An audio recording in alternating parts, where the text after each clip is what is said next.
Mahigit 10 mga mambabatas ang posibleng mapalitan sa pwesto dahil sa pagboto ng no sa death penalty bill.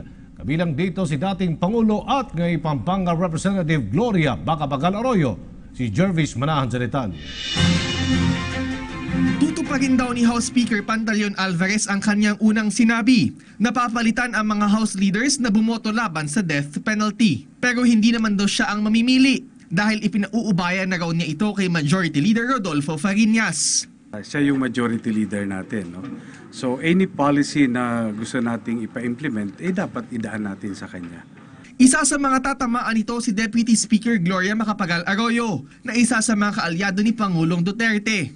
Dati nang magkatrabaho ang dalawa dahil nagsilbi si Alvarez na Transportation Secretary sa ilalim ng Arroyo Administration. Kumalat din dati ang balitang aalis bilang House Speaker si Alvarez at si Arroyo ang ipapalit sa kanya, pero pareho nila itong pinabulaanan. Bumoto si Arroyo laban sa death penalty sa third and final reading. Matatandaang matagal ng tutol ang dating Pangulo sa parusang bitay dahil sa ilalim ng kanyang panunungkulan talaga ito tinanggal. Alam naman daw ni Pangulong Duterte ang planong balasahin ang liderato ng mababang kapulungan dahil napag-usapan daw nila ito sa kanilang pagpupulong kagabi. Dito na rin daw nagpasalamat si Pangulong Duterte kay Alvarez sa pagpapasa nila ng death penalty.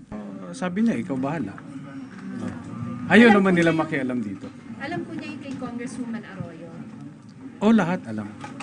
Bukod kay Arroyo, nanganganib ding matanggalan ng committee chairmanship sina Batangas Congresswoman Vilma Santos Recto, Bayan Muna Congressman Caloy Zarate, ACT Teachers Party List Congressman Antonio Tino, Emmy De Jesus ng Gabriela, Kakabag-aw ng Dinagat Islands at Kit Belmonte ng Quezon City. Posible rin daw mapalitan sina Sorsogon Congresswoman Evelina Escudero, Anak Mindanao Party List Congresswoman City Turabin Hataman at Buhay Party List Congressman Mariano Velarde. Ako yung third termer dito eh. So alam ko kung sino yung mga senior members, sino yung mga matagal dito. So I submit it to him subject to his approval. Si Congressman Zarate handa raw mapalitan sa pwesto dahil ang mahalaga ay ang tumindig sa prinsipyo ang death penalty ay panukalang kontra sa mahirap.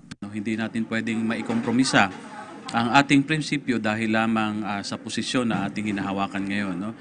Yung ating posisyon ay panandalian pero yung ating prinsipyo ay dala-dala natin ito habang buhay. Handa rin daw sila sakaling tanggalin ang buong Makabayan Bloc sa supermajority. Para sa PTV News, Jervis Manahan.